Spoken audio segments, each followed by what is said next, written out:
പിതാവിന്റെയും പുത്രന്റെയും പരിശുദ്ധാത്മാവിന്റെയും നാമത്തിൽ ആമേൻ. എൻ്റെ പ്രിയപ്പെട്ടവരെ, ഡിസംബർ 21-ാം തീയതി ഞായറാഴ്ച. അമ്മേ പരിശുദ്ധ അമ്മേ, അമ്മേ പരിശുദ്ധ ദൈവമാതാവേ, കൃപാസനത്തിലൂടെ ഞങ്ങൾക്കും ഞങ്ങളുടെ ദേശത്തിനും അമ്മ മധ്യസ്ഥം തേടി തന്ന എല്ലാ അനുഗ്രഹങ്ങൾക്കും കൃപകൾക്കും ഞങ്ങളിപ്പോൾ ഹൃദയം നിറഞ്ഞ നന്ദി പറയുന്നു.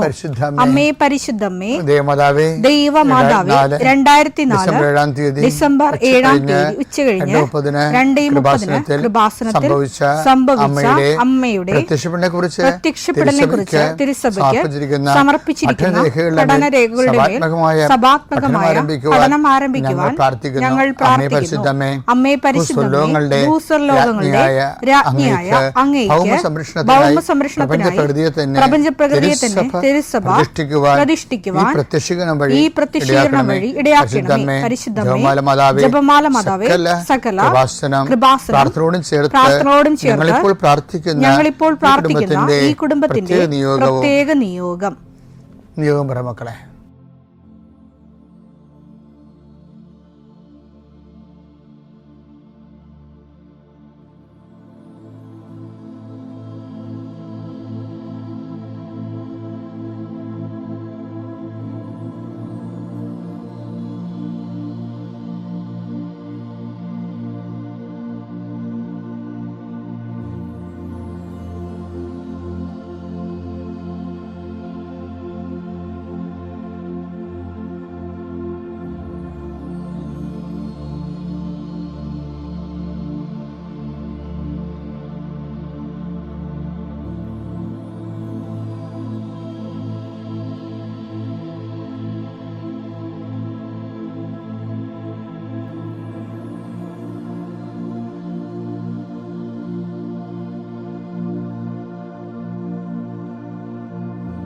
അമ്മയുടെ പ്രത്യക്ഷീകരണത്തിന്റെ ഈ അനുഗ്രഹവേളയിൽ ഞങ്ങൾക്ക് സാധിച്ചു തരുവാൻ കനിയണമേ. ആമേൻ. വിശ്വാസ പ്രമാണം. സർവശക്തനായ പിതാവും ആകാശത്തിന്റെയും ഭൂമിയുടെയും സൃഷ്ടാവുമായ ദൈവത്തിൽ ഞാൻ വിശ്വസിക്കുന്നു. അവിടുത്തെ ഏകപുത്രനും ഞങ്ങളുടെ കർത്താവുമായ ഈശോ മിശിഹായിലും ഞാൻ വിശ്വസിക്കുന്നു. ഈ പുത്രൻ പരിശുദ്ധാത്മാവിനാൽ ഗർഭസ്ഥനായി കന്യകാമറിയത്തിൽ നിന്ന് പിറന്ന് പൊന്തിയോസ് പീലാത്തോസിന്റെ കാലത്ത് പീഡകൾ സഹിച്ച് കുരിശിൽ തറയ്ക്കപ്പെട്ട് മരിച്ച് അടക്കപ്പെട്ട് പാതാളങ്ങളിൽ ഇറങ്ങി മരിച്ചവരുടെ ഇടയിൽ നിന്ന് 3-ാം നാൾ ഉയർത്ത് സ്വർഗത്തിലേക്ക് എഴുന്നള്ളി സർവശക്തിയുള്ള പിതാവായ ദൈവത്തിന്റെ വലതുഭാഗത്തിരിക്കുന്നു. അവിടെ നിന്ന് ജീവിക്കുന്നവരെയും മരിച്ചവരെയും വിധിക്കുവാൻ വരുമെന്നും ഞാൻ വിശ്വസിക്കുന്നു. പരിശുദ്ധാത്മാവിലും ഞാൻ വിശ്വസിക്കുന്നു. വിശുദ്ധ കത്തോലിക്കാ സഭയിലും പുണ്യവാന്മാരുടെ ഐക്യത്തിലും പാപങ്ങളുടെ മോചനത്തിലും ശരീരത്തിന്റെ ഉയർപ്പിലും നിത്യമായ ജീവിതത്തിലും ഞാൻ വിശ്വസിക്കുന്നു. ആമേൻ. സുഖസ്ഥനായ ഞങ്ങളുടെ പിതാവേ, അങ്ങയുടെ നാമം പൂജിതമാകണമേ. അങ്ങയുടെ രാജ്യം വരണമേ. അങ്ങയുടെ തിരുമനസ് സ്വർഗത്തിലെ പോലെ ഭൂമിയിലും ആകണമേ. അന്നു വേണ്ടുന്ന ആഹാരം ഇന്ന് ഞങ്ങൾക്ക് തരണമേ. ഞങ്ങളോട് തെറ്റ് ചെയ്യുന്നവരോട് ഞങ്ങൾ ക്ഷമിക്കുന്നത് പോലെ ഞങ്ങളുടെ തെറ്റുകൾ ഞങ്ങളോടും ക്ഷമിക്കണമേ. ഞങ്ങളെ പ്രലോഭനത്തിൽ ഉൾപ്പെടുത്തരുതേ, തിന്മയിൽ ഞങ്ങൾ രക്ഷിക്കണമേ. ആമേൻ. നന്മ നിറഞ്ഞ മറിയമേ, സ്വസ്തി. കർത്താവ് അങ്ങയുടെ കൂടെ സ്ത്രീകളിൽ അങ്ങ് അനുഗ്രഹിക്കപ്പെട്ടവളാകുന്നു. അങ്ങയുടെ ഉദരത്തിൻ ഫലമായി ഈശോ അനുഗ്രഹിക്കപ്പെട്ടവനാകുന്നു. പരിശുദ്ധ മറിയമേ, തമ്പുരാന്റെ അമ്മേ, പാപികളായ ഞങ്ങൾക്ക് വേണ്ടി ഇപ്പോഴും ഞങ്ങളുടെ മരണസമയത്തും തമ്പുരാനോട് അപേക്ഷിക്കണമേ. ആമേൻ. കർത്താവിന്റെ ഉന്നതമായ നാമത്തിന് സ്വസ്ഥം ചെയ്യുന്നു. കർത്താവിന്റെ വിശുദ്ധ പൗരോഹിത്യത്തെ മഹത്വപ്പെടുത്തണമേ. കർത്താവ് സഭയിലുള്ള സാന്നിധ്യം പ്രകടമാക്കണമേ. 39 വർഷം ഞാൻ അർപ്പിച്ച കൃപാനയുടെ യോഗ്യതയായി കൃപാസനത്താര ജീവനോടെ പ്രത്യക്ഷപ്പെട്ട മാതാവിൻ്റെ മധ്യസ്ഥത്തിലെ ഈശോനാമത്തിൽ പ്രാർത്ഥിക്കുന്നു. മാതാവേ, ഒത്തിരി ആഗ്രഹിച്ചാണ് രാവിലെ എഴുന്നേറ്റ് വരണം മക്കൾ. അവരുടെ രോഗങ്ങളെ നീ ഏറ്റെടുക്കണമെന്ന് പ്രാർത്ഥിക്കുന്നു. അവരെ നീ സാന്ത്വനപ്പെടുത്തണം. പ്രത്യേകിച്ച് ശാരീരികമായ അവശതകളും രോഗങ്ങളും പരുക്കളും പൊറുക്കാത്ത മുറിവുകളും ഉള്ളവർ കർത്താവെ, അവരെ ഈ പ്രഭാതത്തിൽ അങ്ങ് സ്പർശിക്കണേ ഈശോയെ. കർത്താവെ, ചിലരൊക്കെ ഒരു ദിവസമെങ്കിലും ഒന്ന് ശരീരത്തിന് രോഗമില്ലാതിരുന്നെങ്കിലും ആഗ്രഹിക്കുന്ന രോഗികളാണ്. കർത്താവെ, കണ്ണീരോടെ പ്രാർത്ഥിക്കുന്നു, അവരെ നീ കൈവിട്ട് കളയരുത്. കർത്താവെ, സമാധാനത്തിന് വേണ്ടി പ്രാർത്ഥിക്കുന്നവരുണ്ട്, ഉറക്കം ഇല്ലാത്തവരുണ്ട്. കർത്താവ്, ഒരു വീട്ടിൽ തന്നെ താമസിച്ചിട്ട് എല്ലാവരും പരോക്ഷമായിട്ടും പ്രത്യക്ഷമായിട്ടും ഒക്കെ അവഗണിക്കുകയും ഗ്രൂപ്പുകൾ ഉണ്ടാക്കുകയും അതിൻ്റെ ആ ഗ്രൂപ്പിൽ പെടാത്തതിൻ്റെ പേരിൽ ഞെരുക്കപ്പെടുകയും ചെയ്യുന്നവരുണ്ട്. അത്രയും വലിയ തിന്മയുടെ ഭവനത്തിൽ നിന്ന് എവിടെയെങ്കിലും ഓടി ഒളിച്ചാൽ മതിയെന്ന് ഓർത്ത് വിഷമിക്കുന്നവരുണ്ട്. ഈശോയെ, അങ്ങനെ ഒറ്റപ്പെട്ടു പോയവരെ നീ താങ്ങിയെടുക്കണമേ എന്ന് പ്രാർത്ഥിക്കുന്നു. കർത്താവെ, ജപ്തി നടപടികൾ, സാമ്പത്തിക ബാധ്യതകൾ, കർത്താവെ, ഇറങ്ങിക്കൊടുക്കണമെന്ന് പറഞ്ഞിരിക്കുന്നവരെ, പൈസ അടക്കാൻ പറഞ്ഞിരിക്കുന്ന ഡേറ്റുകൾ, പൈസ കൈ തികയാത്തവർ, പൂർണ്ണമായിട്ടും ഇല്ലാത്തവർ, അവരെയൊക്കെ നീ സന്ധിക്കണം. കർത്താവെ, ഞങ്ങൾ 39 വർഷം അർപ്പിച്ച കുർബാനയുടെ യുഗതിയായി കൃപാസ്ഥാനത്താരെ ജീവനോടെ പ്രത്യക്ഷപ്പെട്ട മാതാവിൻ്റെ മധ്യസ്ഥത്തിൽ ഉടമ്പടിയെടുത്ത് പ്രാർത്ഥിച്ച 10,000-കണക്കിന് മക്കള് നടത്തിയ രാത്രിയും പകലും മഴയത്തും വെയിലത്തും നടത്തിയ പരിശുദ്ധ പ്രവർത്തനത്തിൽ യോഗ്യതയായി കർത്താവെ, കൃപ കുറഞ്ഞിട്ടുള്ള മക്കള്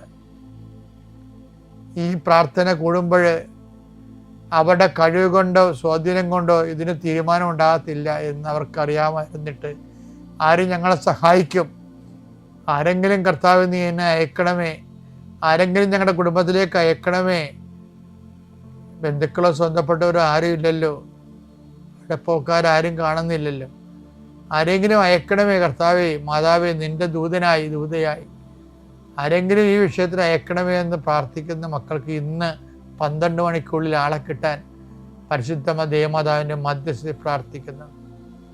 പരീക്ഷ കുഞ്ഞുങ്ങളെ, പരീക്ഷ എഴുതി കഴിഞ്ഞവർ, നല്ല റിസൾട്ട് പ്രതീക്ഷിക്കുന്നവർ, കർത്താവ്, അവസാനത്തെ പരീക്ഷയ്ക്ക് എഴുതിയിട്ട് ഇനി എഴുതാൻ കാശുമില്ല,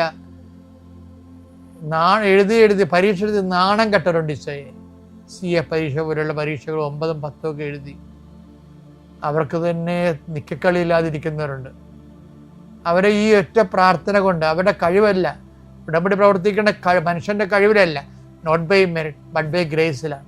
ആ ഗ്രേസിൻ്റെ ശക്തി യേശുക്രിസ്തുവിൻ്റെ വിശുദ്ധ രക്തത്തിൽ നിന്നാണ് കൃപയുണ്ടാവണമെങ്കിൽ അത് കർത്താവിൻ്റെ സൗജന്യ ദാനമാണെന്ന് മനസ്സിലാക്കിക്കൊണ്ട് കർത്താവിൻ്റെ കൃപയുടെ ശക്തിയാൽ എൻ്റെ എല്ലാ അപാകതകളും, എല്ലാ പരിചയക്കുറവുകളും, എല്ലാ പരാധീനതകളും പോരായ്മകളും യേശുനാമത്തിൽ പരിഹരിക്കപ്പെടുകയും നീ യേശുനാമത്തിൽ സൗഖ്യപ്പെടുകയും യേശുനാമം സമാധാനപ്പെടുകയും ചെയ്യട്ടെ. നിത്യപിതാവും പുത്രനും പരിശുദ്ധാത്മാവായ സർവേശ്വരനെ എന്നേക്കും ആമേൻ. ഇന്നൊരു രസമുണ്ടായേ. ഇന്നലെ ഞാൻ അൾത്താര നിന്നപ്പോൾ എല്ലാ ദിവസവും ഞാൻ ആൾക്കാരെ കാണുമല്ലോ. അപ്പോഴേ ഈ നടുവൊക്കെ കുടിഞ്ഞ് ആൾക്കാർ താങ്ങിക്കൊണ്ട് വരുന്ന ആൾക്കാരുണ്ടല്ലോ, അവരെ കണ്ടപ്പോൾ എനിക്ക് പ്രത്യേക കരുണ തോന്നിയവരോട് ഞാൻ അവരുടെ കാര്യം ആദ്യം സാധിച്ചു കൊടുത്തു. അവരെ കാര്യമായിട്ട് പരിഗണിച്ച് അവർ സൈത്ത് പൂശി ഈശോയുടെ നാമത്തിൽ പ്രാർത്ഥിച്ച് അവർ നിർത്തി കഷ്ടപ്പെടുത്താതെ പറഞ്ഞു വിട്ടു. അപ്പം എൻ്റെ ഉള്ളിൽ ചിരി വരുന്നുണ്ട്. അത് ഞാൻ എന്നെ തന്നെ ആക്ഷേപിച്ചതാണ് ശരിക്കും. കാര്യം ഈ കൃപാസനത്തിലെ ആൾക്കാരുടെ തിരക്ക് കാരണം ഞാൻ എല്ലാവരും ഒരുപോലെയാണ് പരിഗണിച്ചു പോണത്. ചില ആൾക്കാരെ പ്രത്യേകിച്ച് അങ്ങനെ പരിഗണിക്കരുത്. കാര്യം വെച്ച് കഴിഞ്ഞാൽ വിഷയം എന്ന് പറഞ്ഞാലേ, നമുക്ക് കൃപാസനം ടോക്കിൻ്റെ തന്നെ ഒരു രീതി എന്ന് പറയുന്നത് എന്താണ്, കസ്റ്റമർ കെയർ ചെയ്യത്തില്ല ഞങ്ങളാരും. കൃപാസനത്തിൽ വന്ന് എനിക്ക് മനസ്സിലാവും, ഈ ബിസിനസ് സെൻറ്ററിലാണ് കസ്റ്റമർ കെയർ നടത്തുന്നത്. ആ ചേട്ടാ ഇരിക്കും, ചേട്ടാ സുഖമാണ്, ചേട്ടാ വെള്ളം വേണം കുടിക്കാൻ, ആ പോണവരെ അവരെ പിന്തിരിഞ്ഞുകൊണ്ട് അവരെ പാമ്പർ ചെയ്തുകൊണ്ട് നടക്കും. ഇങ്ങനെ ഒരു കെയർ നിങ്ങൾക്ക് കൃപാസനത്തിൽ കിട്ടത്തില്ല, എനിക്കറിയാമല്ലോ. പക്ഷെ അതിന് പകരം വേറെ ഒരു കെയർ കിട്ടും. അത് റഫായിട്ടുള്ള കെയറാണ്. എന്താണ് കാര്യം? കവനൻ കെയർ. കവനൻ്റെ കാര്യത്തിൽ ഞങ്ങളൊരു കോംപ്രമൈസ് ചെയ്യില്ല. ചില ആൾക്കാർ വന്ന് ചോദിക്കും, ഈ ഉടമ്പടി എടുക്കാതെ അച്ഛനെ കാണാൻ വല്ല മാർഗവും ഉണ്ടോ എന്ന് ചോദിക്കുമ്പോൾ ചിലപ്പോൾ അവർ റഫായിട്ട് പറയും, ചേച്ചാ കൈ നനയാതൊന്നും മീൻ പിടിക്കണ്ട, വണ്ടി വിട്ടേക്കാൻ പറയും. അതിൻ്റെ ഞങ്ങൾ എന്താ ഉദ്ദേശിക്കുന്നത് വെച്ച് കഴിഞ്ഞാൽ ആ കവനൻ്റ് എന്ന് പറയുന്ന ദൈവം എത്രയോ ജനങ്ങനത്തെ ലോകത്തുണ്ടായിരുന്നു. ഇതിനൊക്കെ ലക്ഷക്കണക്കിന് മനുഷ്യർ അത് അനുഭവിച്ചു. ഇന്നും എന്തുമാത്രം അക്രൈസ്തവരാണ് അൾത്താരയിൽ ഇന്നലെ കരഞ്ഞുകൊണ്ട് സാക്ഷ്യം പറയണ ദൈവത്തെ അനുഭവിച്ചിട്ട്. അതൊക്കെ ഓർക്കുമ്പോഴേ, അതായത് ഒരു ദിവസം ഇന്നലെ കിട്ടിയ ഒരു സാക്ഷ്യം എന്നറിയാമോ? അതായത് ഒരു ചേച്ചിയുടെ ഒരു പ്രധാനപ്പെട്ട വിഷയം, അവരിങ്ങനെ തുപ്പി നടക്കും, ഭക്ഷണം കഴിക്കത്തില്ല. അപ്പോൾ അവരെ മെലിഞ്ഞ ആള് ആൾക്കാരെ പിടിച്ചു കൊണ്ടുവരുന്നത്. കൊണ്ടുവരുമ്പോൾ അവർ വന്നപ്പോൾ തന്നെ അവർ വീണ് കഴിഞ്ഞ ശേഷം അവർക്ക് ബോധം വന്നപ്പോൾ, മാതാവിൻ്റെ തിരുസേന വന്നപ്പോൾ അവർ ബോധം വന്നപ്പോൾ അവർ ഭക്ഷണം കഴിക്കാൻ തുടങ്ങി. അവർ ഭക്ഷണം കഴിക്കേണ്ട അവരുടെ മകൾ കരഞ്ഞുപോയി. കാര്യം മാസങ്ങളായി അമ്മ ഭക്ഷണം കഴിച്ചിട്ട്. അപ്പം അമ്മ ആ കെട്ടഴിച്ച് വിട്ട്. പക്ഷെ എന്നാലും തുപ്പൽ മാറുന്നില്ല. അൾത്താരയിൽ അവർ വരുമ്പോൾ അവർക്ക് വേറെ എന്തോ അസുഖമൊക്കെ പറഞ്ഞ് അൾത്താര വരികയാണെങ്കിലും ഞാൻ സൈത്തെടുക്കുമ്പോൾ ഈശോ എന്നെക്കൊണ്ട് അവിടെ തൊണ്ടയിൽ കുരിശിടാൻ പറഞ്ഞു. അങ്ങനെ ഞാൻ തൊണ്ടയിൽ കുരിശിട്ട്. അതോടുകൂടി അവളുടെ തുപ്പൽ നിർത്തി. എത്രയോ വർഷങ്ങളുടെ തുപ്പലാണ്, ഭക്ഷണം കഴിക്കാതെ. അപ്പോൾ ഇത് കാണുമ്പോൾ ദൈവത്തിനെ അനുഭവിച്ച് കഴിയുമ്പോൾ ആ മകള് കരഞ്ഞുകൊണ്ടാണ് സാക്ഷ്യം പറയുന്നത്, കരഞ്ഞുകൊണ്ട്. അപ്പോൾ ഉടമ്പടി ഇതിനകം എത്രയോ ലക്ഷങ്ങൾ അത് യേശുവിനെ ആദ്യമായിട്ടും കണ്ടുമുട്ടുന്നവർ പോലും ദൈവത്തെ അനുഭവിക്കുക. അപ്പം ദൈവത്തെ അനുഭവിക്കുമ്പോൾ ഞങ്ങളെപ്പോഴും ചെയ്യണത് എന്താണ്? ഞങ്ങൾ കസ്റ്റമറിനെ കെയർ ചെയ്യത്തില്ല, പക്ഷെ കവനൻ്റെ കെയർ ചെയ്യും. ആദ്യം നിങ്ങൾ ദൈവരാജ്യത്തെയും അതിനെ നീതിയെയും കുറിച്ച് തന്നെ അന്വേഷിക്കുക.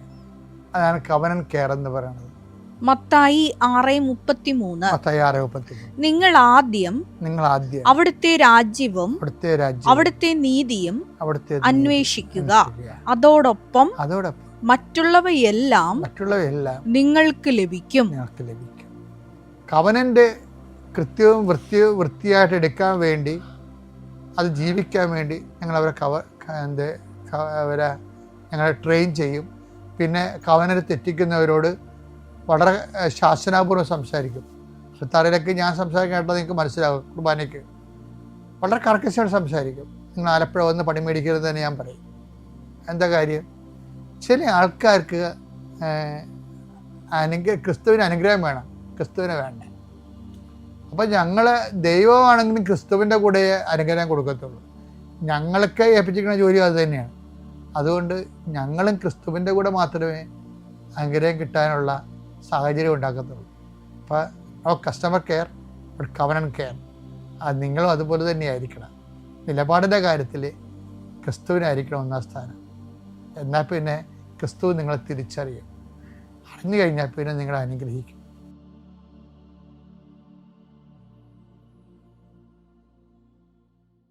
അത്യപൂർവ ദൈവാനുഭവങ്ങൾ ഇനി നിങ്ങൾക്കും സ്വന്തം. ഈ യൂട്യൂബ് ചാനൽ ഇതുവരെ സബ്സ്ക്രൈബ് ചെയ്തിട്ടില്ലെങ്കിൽ ഇപ്പോൾ തന്നെ സബ്സ്ക്രൈബ് ചെയ്യുക. ഈ വീഡിയോ ഇപ്പോൾ തന്നെ നിങ്ങളുടെ സുഹൃത്തുക്കൾക്ക് ഷെയർ ചെയ്തുകൊണ്ട് കർത്താവിന്റെ പ്രേക്ഷിതരാകുക.